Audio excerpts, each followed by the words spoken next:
Hey, Ari here, leader of the race mixing revolution. Thanks for joining me in another video. This video I wanted to talk about nodding. I know it seems like kind of a random thing, but I wanted to use nodding as an example of a behavior. It's something we do. It's a very physical thing, but it has to do with communication, and I think it has an interesting role that it plays in our conversations and how we communicate in a lot of ways. And so, yeah, I wanted to make this video to talk about that on a philosophical level and hopefully gain something from it and give you some confidence to talk about nodding and invest into the skill of nodding, if you can call it that, and be the best nodder that you can be. So let's take a look at nodding. What is nodding is just a motion like this. It's up and down head bob. It's, if I'm doing it more naturally, it's like, it's just nodding. And we do it to show people that we're listening a lot of the time. It's a basic thing that we're just accepting and listening and taking in what somebody's saying and then we're acknowledging what they're saying a lot of the time. And we can do that in different ways, and there's a lot of things aside from nodding that can be combined with nodding. If I'm looking at you with squinted eyes and I nod, this is different. Or if I wow, and this is like a slower nod, it becomes a different thing. And so nodding is part of the skill set in communication and in non-verbal communication. And it can be combined with verbal communication, and while you're saying something, you can be nodding, and you can say it to relate to people, and you can say it as though you want other people to nod as well. While you're saying something, you can be nodding as though, you can show an example. You can model the nodding for other people. So you can model the nodding for other people. You can respond to other people talking with nodding, and you can control the pace of a conversation with nodding. So sometimes people will rush a conversation or to try to get to the next thing by just yeah, continue. That becomes a form of nodding. But at the same time, you can nod slowly to tell people, yeah, take your time, man. Like, I'm listening to what you're saying. Like, you're saying something that I like, and I want to hear about this. This is nice, It becomes kind of like, it almost feels good to nod like this, you know what I mean? It's nice. It's very therapeutic in a way.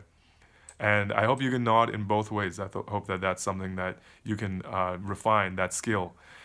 And yeah, nodding, it can be used in not in conversations and stuff, but the fact that we have developed nodding in this way, we gotta respect that. It'd be weird if you just saw somebody on the street that just, somebody just walking and like it would be very unnatural. Like, hey man, that's you didn't see the social contract? We don't do that, man. Like that's not how we do things around here. So it's the interesting thing about that absurd example, I'm just like, so man, that's very, very agreeable with everything, just life, just agreeing with all the things, It's interesting. But at the same time, nodding, it is part of a social contract, but it is part of some unspoken rules of society, like racism.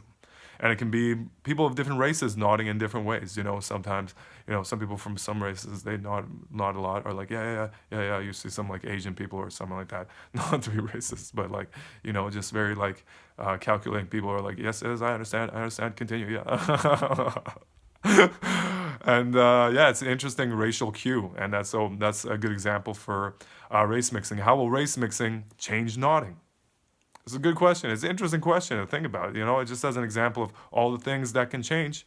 Nodding is one of the things that can change and will most likely change throughout the race mixing revolution. And I've seen mixed race people that nod differently. You know what I mean? That's part of the inspiration to make this video. But yeah, there's a lot of things that went into this. I know it seems kind of random, but there's a method behind behind the randomness of this idea of philosophically dissecting the concept of nodding. But I hope you can take something from this video. I hope that despite the randomness of it all, you can actually take it seriously, and that you can have a conversation about nodding, and that you can nod better. I hope that everyone becomes a good nodder. Really, I like it when somebody nods in a good way. It's just like anything else. If you need some tips on how to nod in more of like a immediate physical sense, I just want you to know that you can do neck stretches that are really good for you, that you can pull your head down. You can pull your head down like this, and you can hold your neck like this, rotate it around very slowly. I'm kind of doing it quickly, and pull your neck around like this, just to give your neck freedom of motion and control, and loosen up those muscles. It's just a great thing that I would recommend as part of like a morning stretch routine or something like that. That's something that you can do to take care of yourself. And to do music, I think I'm becoming a better nodder because of the music that I've created. I've created music and I study music, and it's a way of keeping the beat. You can nod to keep the beat, and it becomes something that you develop a skill in without even thinking about it. Your beat skill, your appreciation for a beat and your rhythm senses is one thing, but then so many things come from that. And so music is a great skill to refine, and it's a great thing to do in general. But there's a lot of other things that you can do in your life that will enhance other skills that you wouldn't even think about. And so I hope on some level that can motivate you to, take up something like music or otherwise that will, make you just a better person in so many ways, so many subtle ways, like this random idea of nodding that, you should have for your life that will just increase in value. So thanks for watching. I hope that you learned something. I hope that you can take something for the future.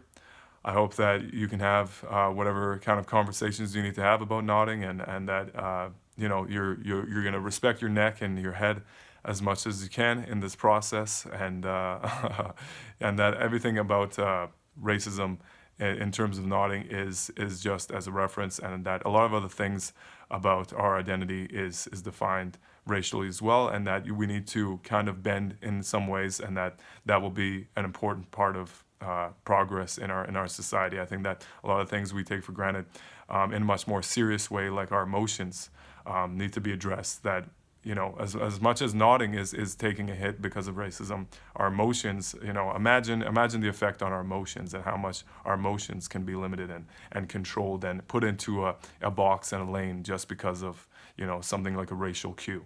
So please respect that. Thanks for watching, and I'll see you next time. Hey, thanks for watching my video. Please give it a thumbs up, subscribe to my channel. I got a lot more videos coming out in the future. Please share my video, copy the link, send it to some people, share it on social media. Please support me on Patreon. As little as $1 a month, you can help me in these very critical early phases of the revolution, help me build it from the ground up. Please remember my words and take them with you into the future. And thanks for watching again. I'll see you next time.